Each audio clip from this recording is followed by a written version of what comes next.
नमस्ते dear viewers. तो आज के इस वीडियो में हम लोग प्रोग्रेसिव वेव और स्टेशनरी वेव को समझने का कोशिश करेंगे। तो चलिए इस वीडियो को स्टार्ट करते हैं। सबसे पहले प्रोग्रेसिव वेव को समझते हैं कि प्रोग्रेसिव वेव्स क्या होते हैं।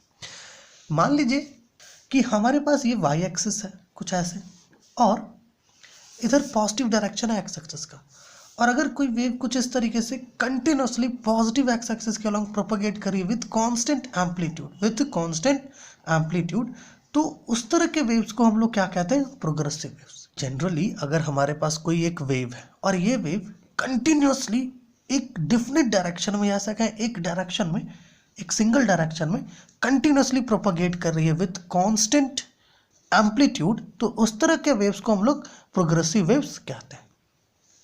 क्योंकि प्रोग्रेसिव वेव्स जो है कंटिन्यूसली प्रोपगेट करती है एक डिफिनिट डायरेक्शन में, इसलिए हम लोग प्रोग्रेसिव वेव्स को ट्रैवलिंग वेव्स भी कहते हैं। क्या कहते हैं प्रोग्रेसिव वेव्स को? Progressive waves are also called travelling waves. अब बात ये आती है कि क्या प्रोग्रेसिव वेव एक पॉइंट से दूसरे पॉइंट तक मीडियम में एनर्जी को प्रोपगेट कर सकता है? तो इसका आंसर है यस। मान लीजिए कि हमारे पास कोई एक मीडियम है, अगर इस मीडियम का इस पार्ट को हम लोग डिस्टर्ब कर दिए तो ऑब्वियस सी बात है जो डिस्टर्बेंस इस पार्ट में पहुंचेगा वो प्रोग्रेसिव वेव के फॉर्म में पहुंचता है उस पार्ट में।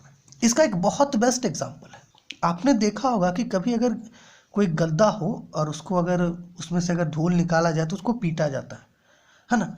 तो जब उसको पीटते हैं तो क्या होता है कि हम लोग किसी एक पार्ट को पीटते हैं, है ना, तो वहाँ से जो वाइब्रेशंस होता है वो दूसरे पार्ट तक भी पहुँचता है। तो वहाँ पर क्या हो रहा है कि डिस्टर्बेंस हम लोग एक पार्ट को दे रहा है लेकिन दूसरा पार्ट भी डिस्टर्ब हो रहा है।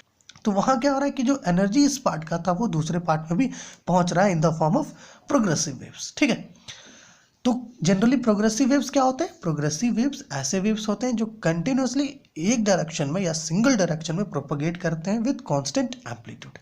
प्रोग्रेसिव वेव्स को ट्रैवलिंग वेव्स भी कहते हैं और प्रोग्रेसिव वेव्स कैपेबल होते हैं एनर्जी को एक पॉइंट से दूसरे पॉइंट तक प्रोपगेट करवाने में।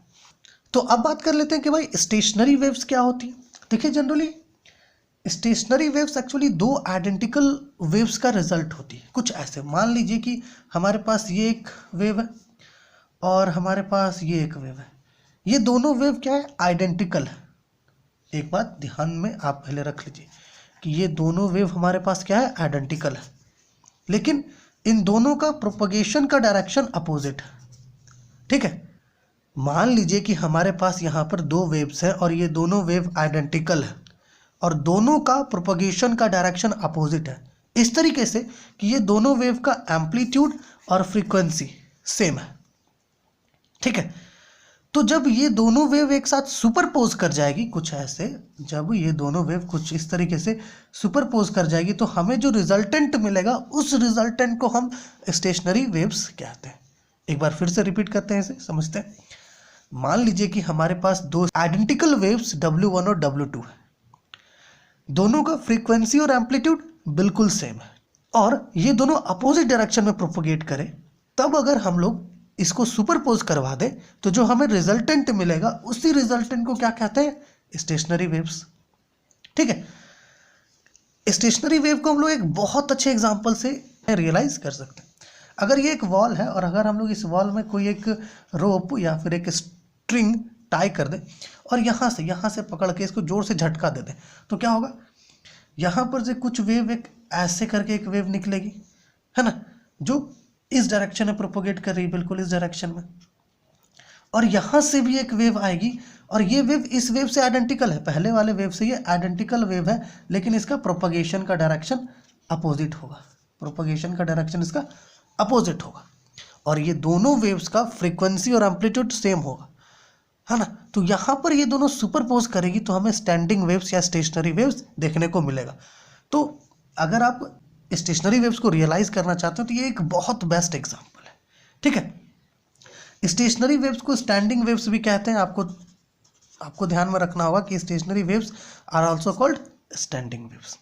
अब जैसा कि हम लोगों ने कहा कि प्रोग्रेसिव वेव्स एनर्जी को एक पॉइंट से दूसरे पॉइंट तक प्रोपगेट करवा सकती है, तो क्या उसी तरीके से स्टेशनरी वेव्स भी प्रोपगेट करवा सकती है?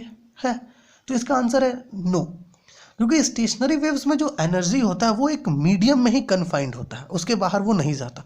जैसे कि ये रोप है, अब आपने जब इस रोप को जोर से झटका दे दिया तो यहाँ पर क्या हुआ, इस रोप में जो एनर्जी था वो इसी रोप में रहा, वो और कहीं नहीं गया, वो किसी और मीडियम के पास नहीं गया। जिस मीडियम में वो एनर्जी था उसी मीडियम में वो कन्फाइंड रहता है।